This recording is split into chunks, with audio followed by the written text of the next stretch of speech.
Bonjour à toutes et à tous, et bienvenue dans Destructeurs du Monde, le podcast qui explore les heures les plus sombres de l'histoire. Aujourd'hui, on va dans la Syrie de 1982 pour parler du massacre de Hama. Générique.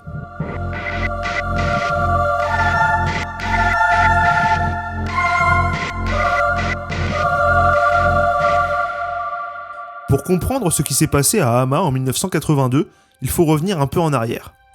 À l'époque, la Syrie est dirigée par Hafez al-Assad, président depuis 1970, après avoir pris le pouvoir au sein du parti Baas, qui lui-même avait pris le contrôle du pays en 1963 par un autre coup d'État. Hafez al-Assad appartient à la communauté alawite, une branche minoritaire du chiisme. Il va s'appuyer sur cette communauté pour s'assurer de la loyauté de son régime, en leur attribuant des postes clés dans l'armée et les institutions.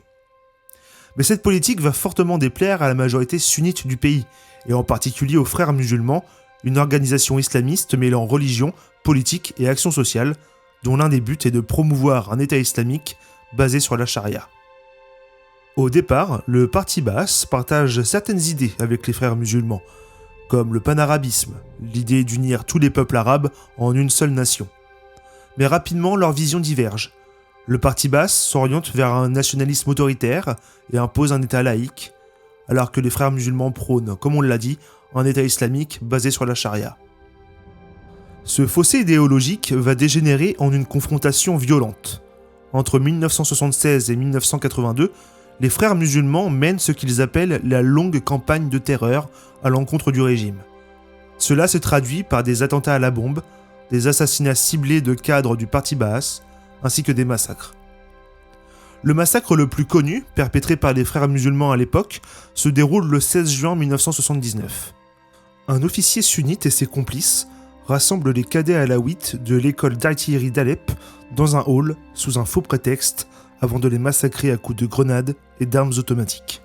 Résultat, 83 jeunes sont assassinés.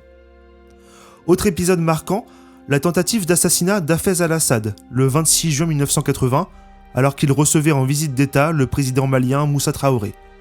En représailles, son frère Rifat, chef des brigades de défense syriennes, ordonne un massacre à la prison de Palmyre.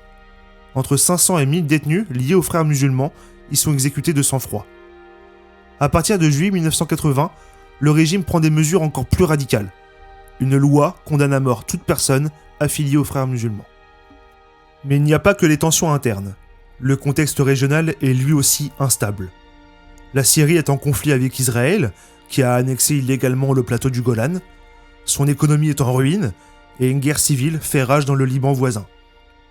Dans ce climat, la ville d'Hama, bastion historique des frères musulmans, devient une poudrière.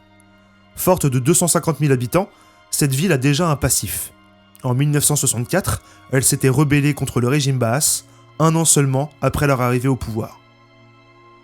Tout bascule dans la nuit du 2 au 3 février 1982. Environ 200 membres des frères musulmans, menés par Omar Jawad, alias Abou Bakr, organisent une attaque surprise. Ils assassinent plusieurs cadres du parti Baas. Le nombre exact de victimes est incertain. On parle de 12 à 90 morts, car on ignore si les familles des cadres du parti ont été épargnées ou non.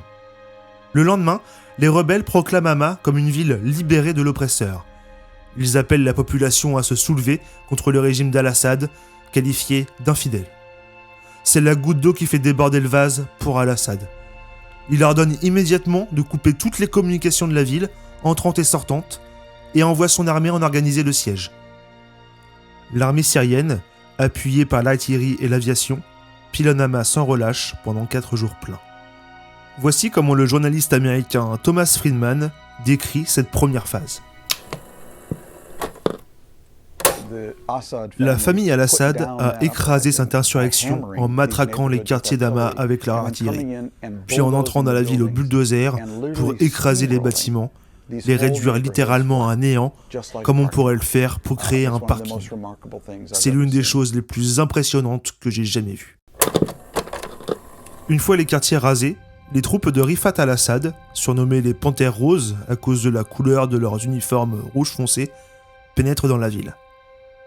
Dans un premier temps, ils éliminent des cibles bien précises parmi les insurgés. Mais la répression ne s'arrête pas là. Les soldats s'attaquent aussi aux familles des rebelles. Femmes, enfants, vieillards, Personne n'est épargné.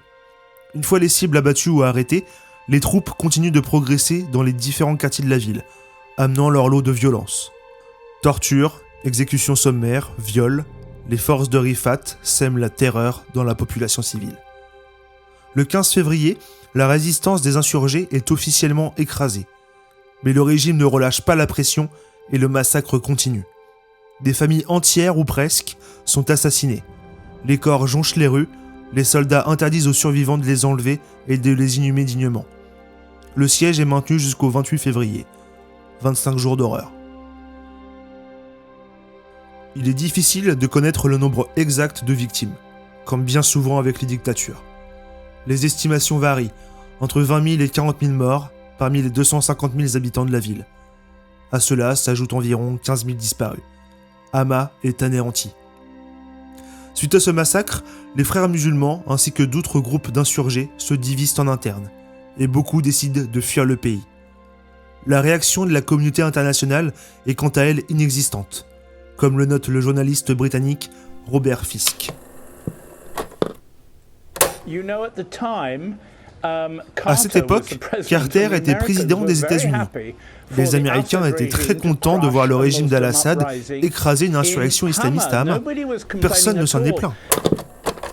Pour Hafez al-Assad, aucune conséquence à déplorer. Il reste au pouvoir jusqu'à sa mort en 2000. Son fils, Bachar, lui succède et s'illustre par des répressions sanglantes similaires à celles de son père.